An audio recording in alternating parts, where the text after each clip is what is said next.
তো আমি এই যে রাত হয়ে গেছে, রেডি হয়েছি, কারণ বাড়ির সামনে যে রুটির দোকানটা ওটা বন্ধ। তো রুটি আনতে বাজার যেতে হবে, আর সব থেকে বড় ওষুধও শেষ হয়ে গেছে, তাই ওষুধও আনতে হবে। আর এই যে তোমাদের দাদার খুব শরীর খারাপ করছে আজকে আবার।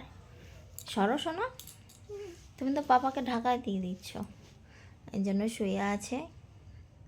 জানি না, খানিকক্ষণ বাদে বাদে বলে ভালো আছি, তারপরে 2 মিনিটও যায় না শরীর খারাপ করে, বুকটা ব্যথা করে। মনে হয় ও বলে মনে হচ্ছে যেন বুকের মধ্যে কিছু মানে বাধা শক্ত এরকম মনে হয় ওর মধ্যে। তো ওর সেটা মনে হয়, ও বুঝবে যেহেতু শরীরটা ওর। আর এই যে ও বদমাশি করে যায় খালি, কোনো পড়াশোনা কিচ্ছু করে না। আর আমি স্কুল নিয়ে যেতে পারছি না, কারণ আমারও শরীরটা খুব খারাপ ছিল।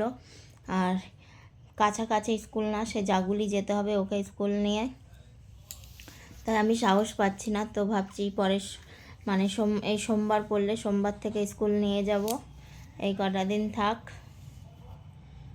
এই যে কোনো পড়াশোনাই করে না বাড়িতে, আর সেই রকম ম্যামই পাই না।